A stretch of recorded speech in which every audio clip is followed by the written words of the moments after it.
এবার আমরা van der ওয়াল সমীকরণ এবং ভ্যান ডার ওয়াল ধ্রুবক এ বি সংক্রান্ত কিছু সমস্যা সমাধান আমরা করব। 1 নম্বর প্রশ্ন, কোনো বাস্তব গ্যাসের অবস্থার সমীকরণ যদি P into V minus B equals to RT হয় তাহলে গ্যাসটির তরলীভবন সম্ভব কি? এখন দেখো, প্রথমে মনে করি আমরা যে এর তাৎপর্য কি। এ বলতে কি বোঝায়, কি বুঝেছিলাম আমরা? এ বলতে বোঝায় যে গ্যাসের অণুগুলির মধ্যে ক্রিয়াশীল আকর্ষণ বলের যে পরিমাপ তাকে আমরা মেজার করতে পারি, অর্থাৎ এর মান যত বেশি তার মানে হলো গ্যাসের অণুগুলোর মধ্যে আকর্ষণ বলও তত বেশি। তো এখানে অবস্থার সমীকরণটা কি দেখা যাচ্ছে? P into V minus B by V minus B equals to RT। সুতরাং এখানে ভ্যান ডার ওয়ালের যে সমীকরণ পি প্লাস 1 মোলের জন্য আমি বলছি P plus A by V square into V minus B equals to RT, যেটা 1 মোলের জন্য যে সমীকরণ, সেই সমীকরণের সাথে যদি কম্পেয়ার করি তাহলে দেখতে পাচ্ছি এখান থেকে যে এ বাই ভি স্কোয়ার এই অংশটা কিন্তু এখানে নেই, অর্থাৎ এ বাই ভি স্কোয়ার সমান 0। তার মানে এ ইকুয়ালস টু 0। তাহলে এ ইকুয়ালস টু 0 তার মানে হলো গ্যাসটির মধ্যে কোনো ক্রিয়াশীল গ্যাসের অণুর মধ্যে গ্যাসের অণুসমূহের মধ্যে ক্রিয়াশীল আকর্ষণ বল 0। তো যদি ক্রিয়াশীল আকর্ষণ বল 0 হয় তার মানে সেই গ্যাসের অণুগুলিকে কাছাকাছি আনা যাবে না, তাই তরলেও পরিণত করা যাবে না। নেক্সট কোয়েশ্চেন, SO2 এবং মিথেনের মধ্যে এ এর মান কার বেশি? কি করে আমরা কার এ এর মান বেশি তা আমরা কি করে বুঝতে পারবো বা নির্ণয় করব? দেখো, SO2 অণুটি কিন্তু পোলার বা ধ্রুবীয় অণু, আর CH4 আমরা জানি নন পোলার বা অধ্রুবীয়। তাহলে দুটি SO2 অণুর মধ্যে উভয়ই গ্যাসীয় অবস্থায় আছে। দুটি SO2 অণুর মধ্যে কি ধরনের আকর্ষণ বল? ডাইপোল ডাইপোল ডাইপোল ডাইপোল আকর্ষণ বল ক্রিয়াশীল হবে। সেটা কিন্তু দুটি মিথেন অণুর মধ্যে হবে না, তার মধ্যে ডাইপোল ইনডিউস ডাইপোল আকর্ষণ বল হবে, যার মান ডাইপোল ডাইপোল আকর্ষণ বল অপেক্ষা কম। তাহলে আকর্ষণ বল বেশি কার মধ্যে হবে? দুটি SO2 অণুর মধ্যে। সুতরাং SO2 অণুর এর মান বেশি, অর্থাৎ পোলারিটি বেশি হলে আমরা দেখতে পাচ্ছি এর মান বেশি হচ্ছে। Next question, compare A for a মানে এ ফর অ্যাপেল নয় কিন্তু, ভ্যান ডার ওয়াল কনস্ট্যান্ট, ভ্যান ডার ওয়াল ধ্রুবক A for F2Cl2 Br2 I2। এখানে দেখো ফ্লোরিন, ক্লোরিন, ব্রোমিন, আয়োডিন এরা সবাই কিন্তু অধ্রুবীয় বা নন পোলার।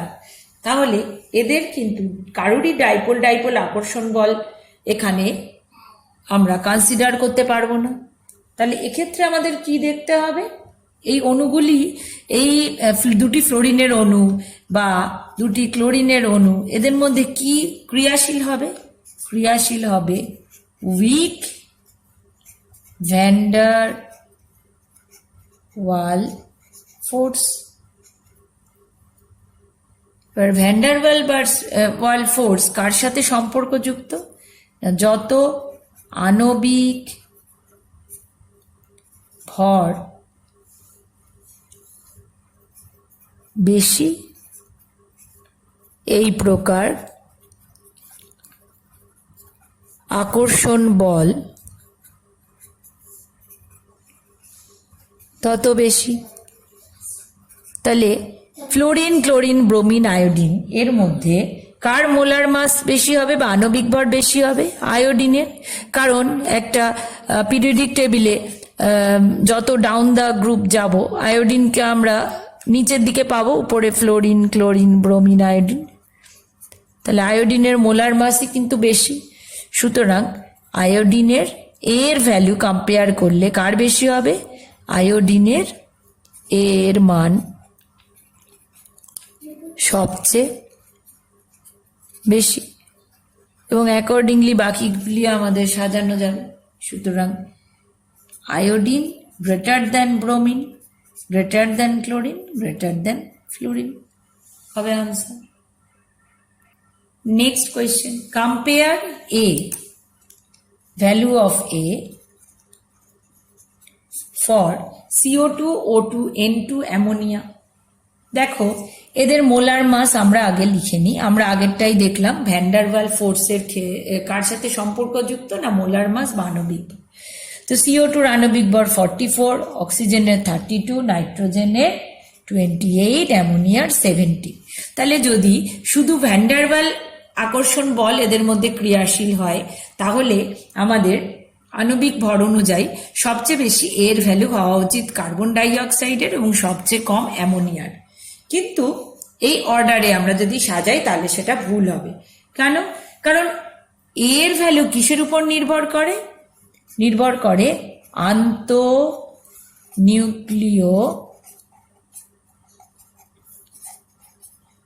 আকর্ষণ বলের উপর। তাহলে এক্ষেত্রে দেখো নাইট্রোজেন একটি অধ্রুবীয় অণু, এর মধ্যে কোনো ডাইপোল আকর্ষণ বল নেই, শুধুমাত্র ভ্যান্ডারওয়াল ফোর্স, অর্থাৎ মোলার মাস যার বেশি হবে তারই সেটা বেশি হবে। অক্সিজেনের ক্ষেত্রেও কিন্তু তা নেই, এরা দুজনেই কিন্তু নন পোলার। কার্বন ডাই অক্সাইডও গঠনগতভাবে নন পোলার, যদিও এখানে সামান্য হলেও ডাইপোল ইন্টারাকশন হতে পারে সামান্য।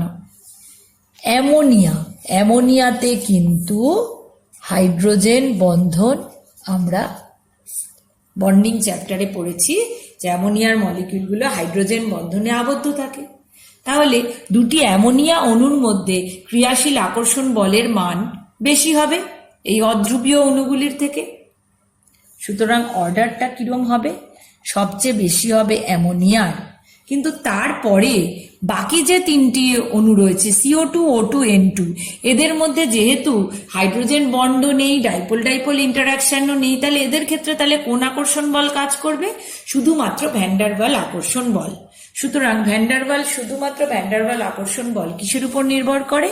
না আণবিক ভরের উপর। তাহলে তাদেরকে আমরা সেই অনুযায়ী সাজাবো।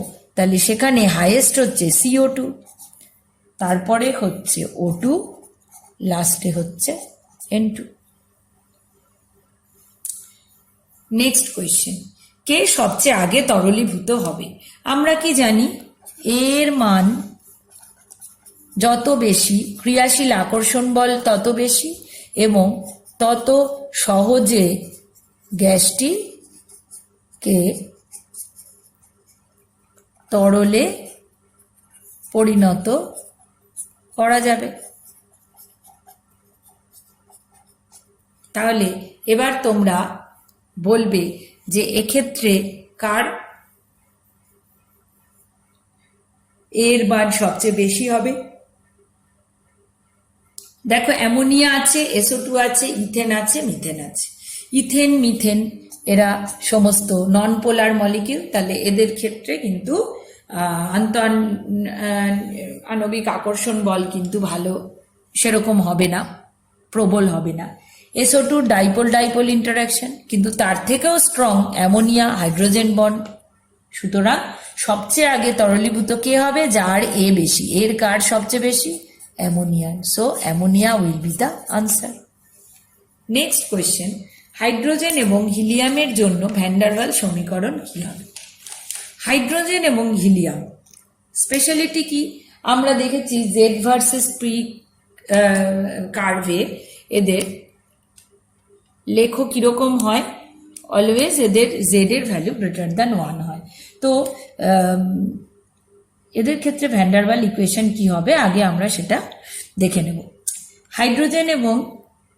হাইড্রোজেন এবং হিলিয়াম এরা কি খুবই ছোট,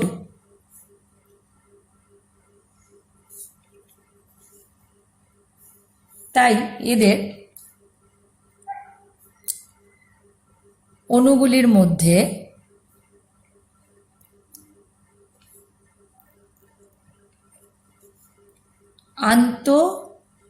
আণবিক আকর্ষণ বল খুবই নেগলিজেবল বা নগণ্য। সুতরাং এও খুবই ছোট। এ ছোট হওয়ার জন্য এখানে ভ্যান ডার ওয়াল ইকুয়েশনের যে a/v² এই পদটাকে এখানে কি ধরে নেওয়া হয়, নগণ্য ধরে নেওয়া হয়। সুতরাং এর ক্ষেত্রে 1 মোল এইরূপ গ্যাসের জন্য সমীকরণ কি হয়, p × v - b = RT। এখান থেকে সমাধান করে আমরা পাব PV/RT সমান সমান 1 + PB/RT, অর্থাৎ যেটা কিনা গ্রেটার দ্যান 1, আর PB/RT কি Z, তাহলে এক্ষেত্রে Z গ্রেটার দ্যান 1। সুতরাং স্থির উষ্ণতায় এক্ষেত্রে P এর মান যত বেশি হয় তত PB/RT বৃদ্ধি পায়।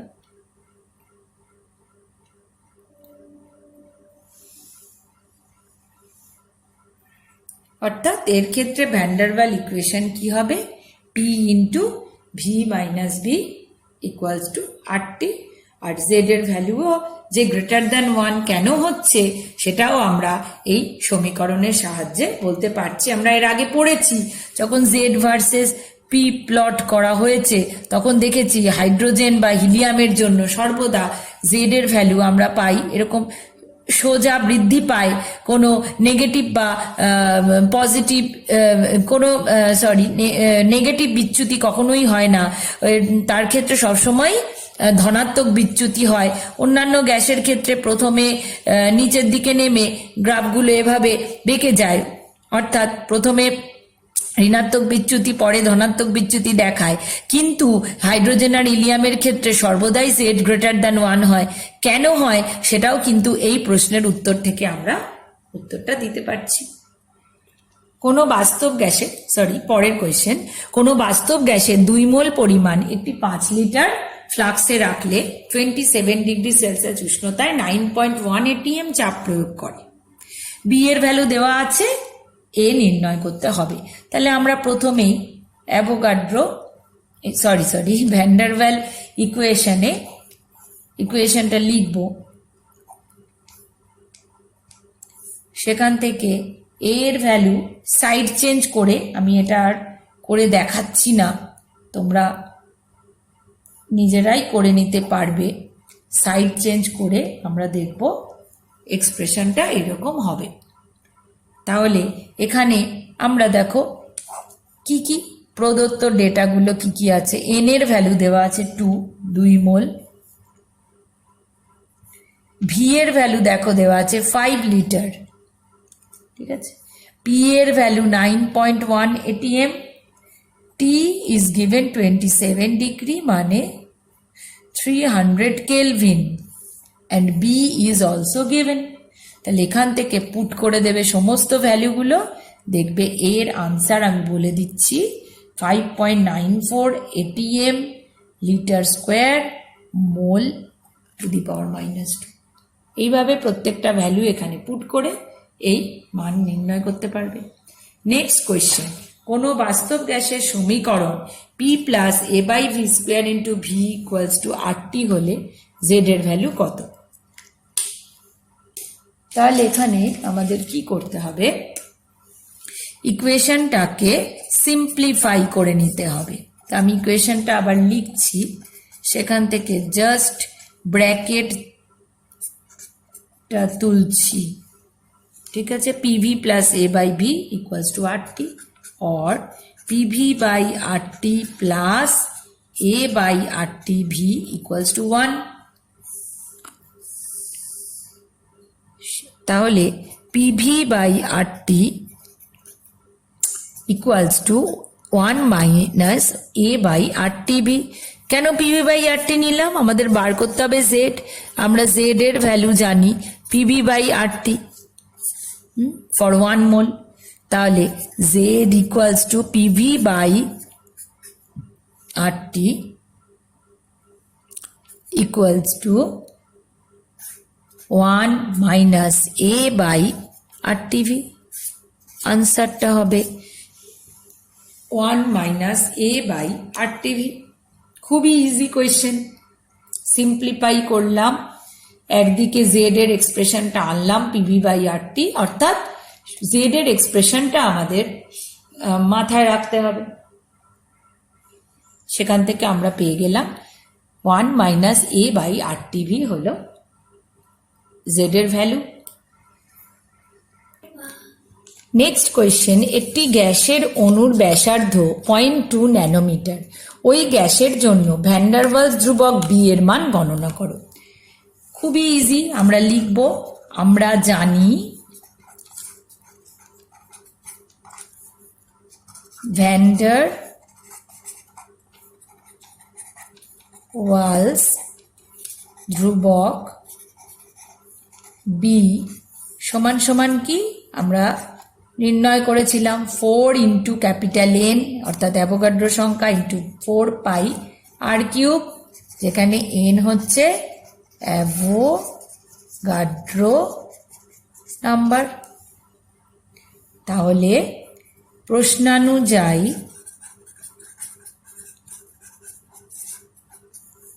আর ইকুয়ালস টু 0.2 ন্যানোমিটার বা 0.2 into 10 to the power -9 metre.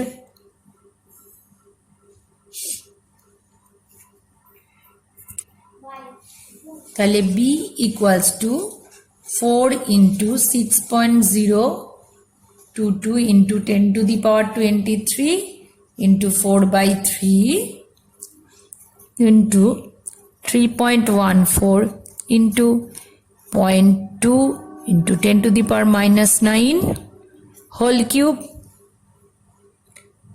Calculate করে ভ্যালু যেটা বেরোবে লিটার মোল ইনভার্স, ইউনিট হবে লিটার মোল ইনভার্স।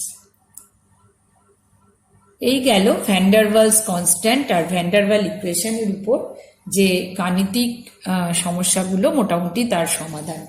নেক্সট আমরা পড়ব লিকুইফিকেশন অফ গ্যাসেস বা গ্যাসের তরলীকরণ। দেখো, গ্যাসের তরলীকরণ বা লিকুইফিকেশন অফ গ্যাসেস, তো কোনো গ্যাসকে তরলে পরিণত কিভাবে করা যায়? তো কোনো গ্যাসকে তরলে পরিণত করা মানে কি? ধরো গ্যাসের অণুগুলো কি হচ্ছে আমরা জানি দূরে দূরে থাকছে, তো তাকে আমি জি ফর গ্যাস, তাকে আমি লিকুইড স্টেটে আনছি। লিকুইড স্টেটে আনা মানে কি?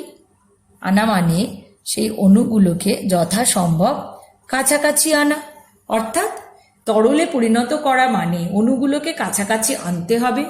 তার মানে তাদের কি করতে হবে? আণবিক যে আকর্ষণ বল, সে আকর্ষণ বলকে বৃদ্ধি করতে হবে। এখন এই বৃদ্ধি করার উপায় কি? দুটি উপায়। নাম্বার 1, তার উষ্ণতা হ্রাস করা। নাম্বার 2, তার চাপ বৃদ্ধি করা। তাহলে নাম্বার 1 উষ্ণতা হ্রাস, নাম্বার 2 চাপ বৃদ্ধি। অথবা দুটি পদ্ধতি অ্যাপ্লাই করি। উষ্ণতা হ্রাস করব কেন? উষ্ণতা হ্রাস করলে কি হবে? তাদের গতিশক্তি হ্রাস পাবে। কাদের? অণুগুলির গতিশক্তি হ্রাস পাবে, অর্থাৎ তাদের র্যান্ডমনেস কমবে। স্লো মুভমেন্ট করবে।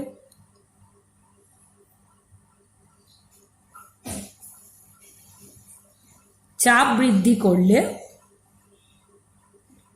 এবং উষ্ণতা হ্রাস করে দুইভাবে, আলাদা আলাদাভাবে কিংবা একসাথে দুটো এফেক্টকেই অ্যাপ্লাই করলে আমরা গ্যাসীয় পদার্থের অণুগুলোকে কাছাকাছি আনতে পারবো এবং তাদের তরলে পরিণত করতে পারবো।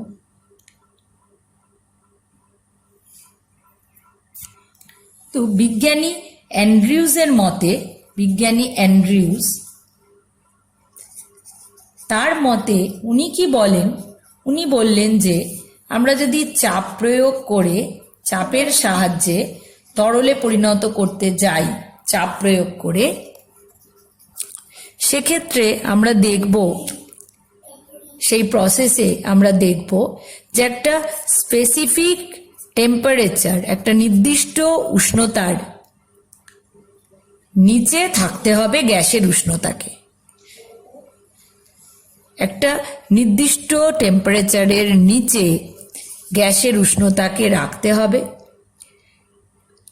তা না হলে চাপ যতই প্রয়োগ করা হোক না কেন সেটি তরলে পরিণত হবে না। অর্থাৎ অ্যান্ড্রিউজের মতে চাপ প্রয়োগে তরলে পরিণত করা যায়, কিন্তু তার জন্য একটা শর্ত আছে। সেই শর্তটা কি? যে একটা স্পেসিফিক টেম্পারেচারের নিচে থাকতে হবে, তবেই সেটা তরলে পরিণত করা যায়। তাহলে কিছু নির্দিষ্ট শর্ত আছে। এ প্রসঙ্গে বিজ্ঞানী অ্যান্ড্রিউজ একটা পি ভার্সেস ভি প্লট করেন। প্রধানত কার্বন ডাই অক্সাইড গ্যাসের পি ভার্সেস ভি প্লট হয়। সেখান থেকে আমরা এই শর্তগুলো সম্বন্ধে আরেকটু ক্লিয়ার আইডিয়া পাই। বিজ্ঞানী অ্যান্ড্রিউজ বিভিন্ন উষ্ণতায় কার্বন ডাই অক্সাইড গ্যাসের আচরণ পর্যবেক্ষণ করেন এবং সেই পর্যবেক্ষণ লব্ধ ফলাফল স্বরূপ যে পি ভার্সেস ভি প্লট করলে বিভিন্ন আইসোথার্ম পাওয়া যায়, অর্থাৎ বিভিন্ন টেম্পারেচার, বিভিন্ন সময় টেম্পারেচার কনস্ট্যান্ট রেখে যে পি ভার্সেস ভি প্লটগুলো পাওয়া যায় তাদেরকে আমরা কি বলি? আইসোথার্ম। তো এখন কার্বন ডাই অক্সাইডের ক্ষেত্রে এই এক্সপেরিমেন্টাল ফ্যাক্ট থেকে যে আইসোথার্ম পাওয়া যায় সেটা দেখে আমরা লিকুইফিকেশন অফ গ্যাসের একটা ইম্পর্টেন্ট কনসেপ্ট বুঝতে পারব। দেখো এখানে 48.1 ডিগ্রি সেলসিয়াস টেম্পারেচারে কার্বন ডাই অক্সাইডের নেচার কিরকম হয়? একটা হাইপারবোলিক গ্রাফ পাওয়া যায়। অর্থাৎ এক্ষেত্রে সে আদর্শ গ্যাসের মতো বিহেভিয়ার করে, সম্পূর্ণ গ্যাসীয় অবস্থায় থাকে এবং আদর্শ গ্যাসের মতো আচরণ করে। অর্থাৎ তখন সে পিভি ইকুয়ালস টু এনআরটি সূত্র মেনে চলে এবং এই পরিস্থিতিতে চাপ প্রয়োগ করলেও, ধরা যাক আদর্শ গ্যাস, এই হলো পিস্টন, এখানে চাপ প্রয়োগ করলেও এই গ্যাসকে তখন আমরা কি করতে পারি না, কোনোভাবেই একে তরলে পরিণত করতে পারি না, তরলে পরিণত করতে পারছি না।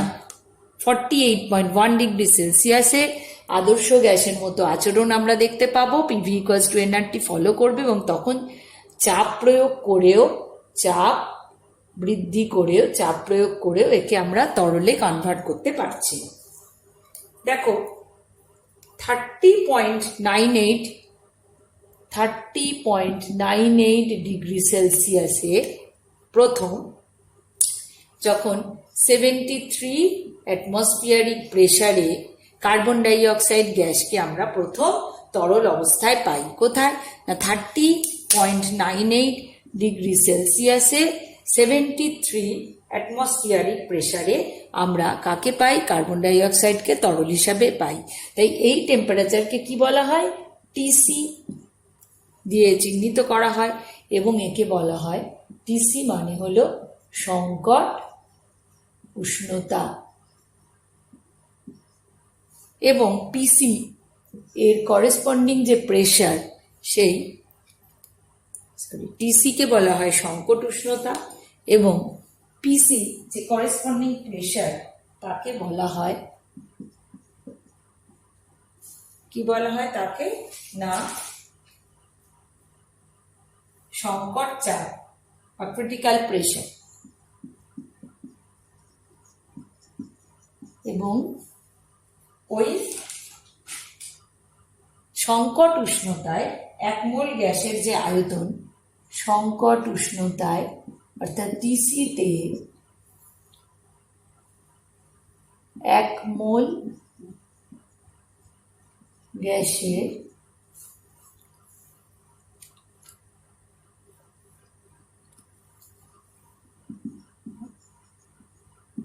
আয়তন কে বলা হয় সংকট আয়তন বা ভিসি।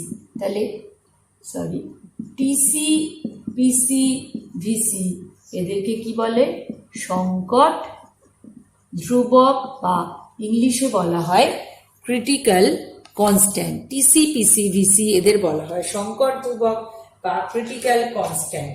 এবং এদের আমরা বিভিন্ন এদের যে গাণিতিক সম্পর্ক, সেই গাণিতিক সম্পর্কটা কি হয়, এদের গাণিতিক সম্পর্ক হলো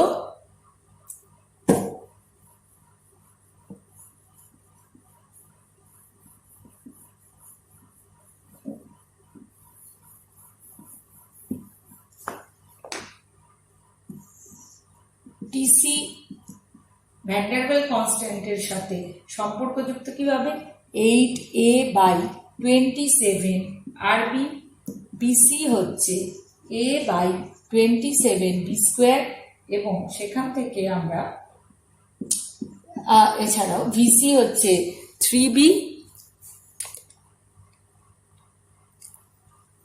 এবং সেখান থেকে আর টিসি/পিসি ভিসি সমান সমান আমরা পাই 8/3। একে বলা হচ্ছে সংকট ধ্রুবক।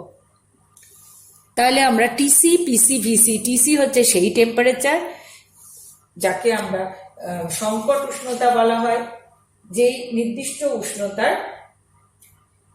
নির্দিষ্ট উষ্ণতার ঊর্ধ্বে কোনো গ্যাস লিকুইফাই হতে পারে না বা তরলীভূত হতে পারে না, তাই একে বলা হয় সংকট উষ্ণতা। এবং এই সংকট উষ্ণতায় 1 মোল গ্যাসের যে আয়তন তাকে বলা হচ্ছে ভিসি বা সংকট আয়তন।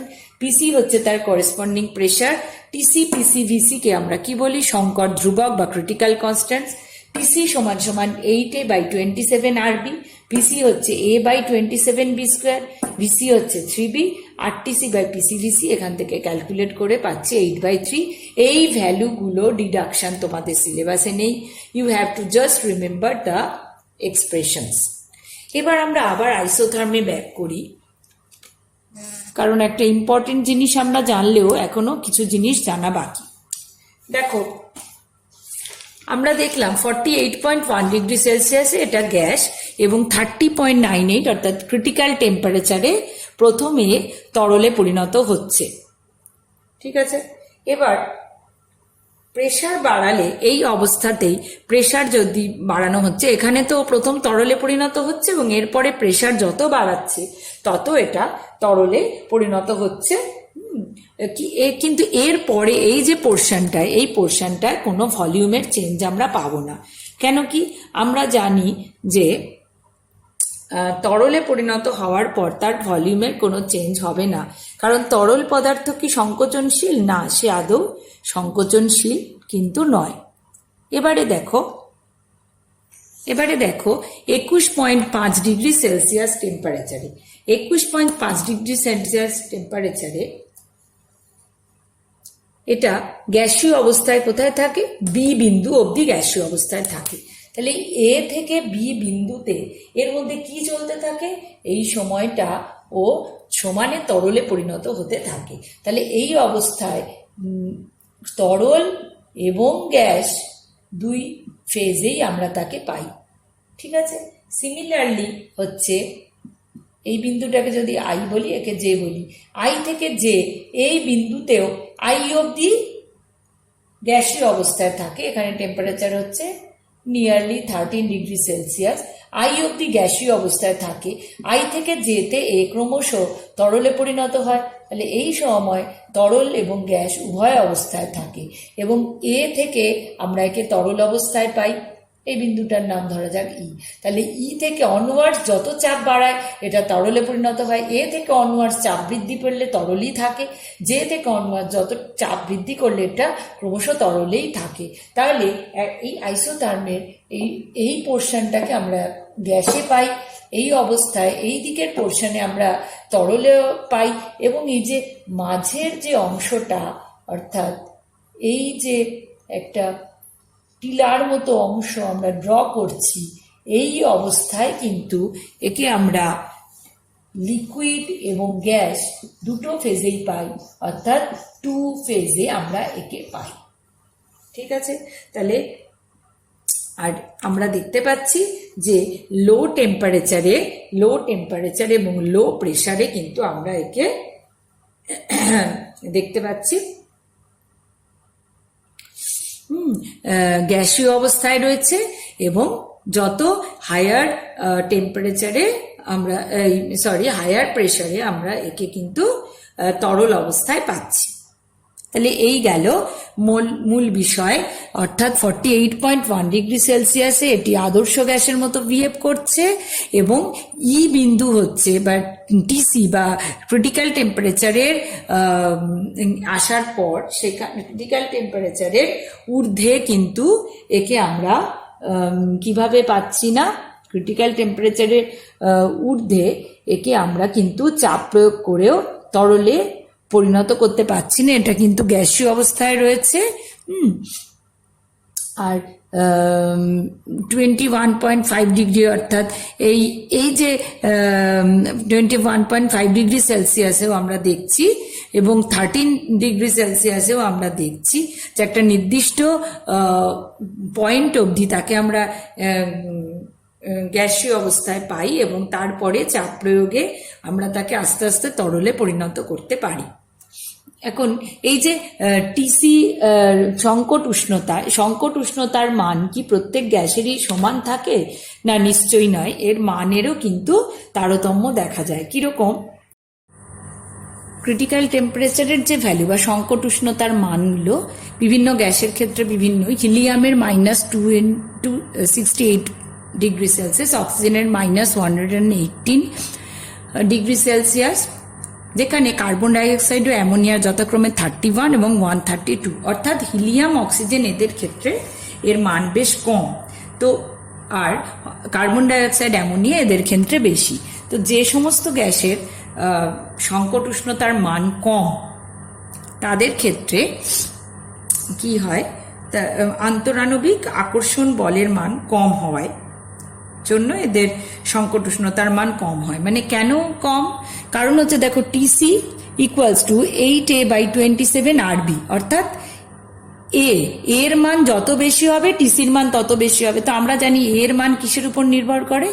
আন্তরাণবিক আকর্ষণ বলের উপর। তাহলে এদের কম কেন? না, এই সমস্ত গ্যাসের ক্ষেত্রে আন্তঃআণবিক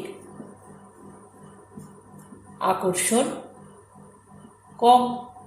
তো যাদের আন্তঃআণবিক আকর্ষণ কম হবে তাদেরকে আমরা কি সহজে তরলে পরিণত করতে পারবো? না। তাহলে হাইড্রোজেন, হিলিয়াম এদেরকে আমরা সহজে তরলে পরিণত করা যাবে না, করতে পারবো না। ঠিক বিপরীত ঘটনা তাহলে কাদের সাথে ঘটবে? কার্বন ডাইঅক্সাইড, অ্যামোনিয়া এদের আমরা সহজে তরলে পরিণত করতে পারবো, কারণ এদের টিসি ভ্যালু বেশি। কেন বেশি? না, এদের পারস্পরিক আন্তঃআণবিক আকর্ষণ বলের মান বেশি। আমরা আগেই পড়েছি অ্যামোনিয়ার এর মান বেশি কারণ তার হাইড্রোজেন বন্ড রয়েছে। তাহলে এই হলো আমরা কোন গ্যাসকে লিকুইফাই করতে পারবো, তাও কিন্তু আমরা এই রিলেশনগুলো থেকে, ক্রিটিক্যাল কনস্ট্যান্ট থেকে জানতে পারলাম। তাহলে আদর্শ গ্যাস এবং বাস্তব গ্যাস, তাদের পার্থক্য এবং ভ্যান ডার ওয়াল ইকুয়েশন সেই সংক্রান্ত গাণিতিক সমস্যার সমাধান এবং লিকুইফিকেশন অফ গ্যাসের যে কনসেপ্টটা, ক্রিটিক্যাল টেম্পারেচার বা সংকট উষ্ণতা, যার যে সংকট উষ্ণতা আমাদের প্রয়োজন, যে শুধুমাত্র চাপ প্রয়োগেই যে তরলে পরিণত করা যায় বা উষ্ণতা হ্রাস করে তরলে পরিণত করা যায়, সেই বিষয়গুলোই কিন্তু শুধু, সেই ফ্যাক্টর গুলোই কিন্তু শুধু কাজ করবে না। বিজ্ঞানী অ্যান্ড্রিউজের এক্সপেরিমেন্ট এবং অবজারভেশনাল ফ্যাক্টস আমাদের দেখিয়ে দিল যে একটা স্পেসিফিক টেম্পারেচার লাগবে, সেই টেম্পারেচারের ঊর্ধ্বে কিন্তু সেটা গ্যাসই থাকবে, তরল হবে না, এবং সেই টেম্পারেচারের নিচে এবং সেই টেম্পারেচারেই আমি প্রথম তরল অবস্থায় সেই গ্যাসটিকে আমরা পাবো, যাকে আমরা ক্রিটিক্যাল টেম্পারেচার বা সংকট উষ্ণতা বলছি। So that's all.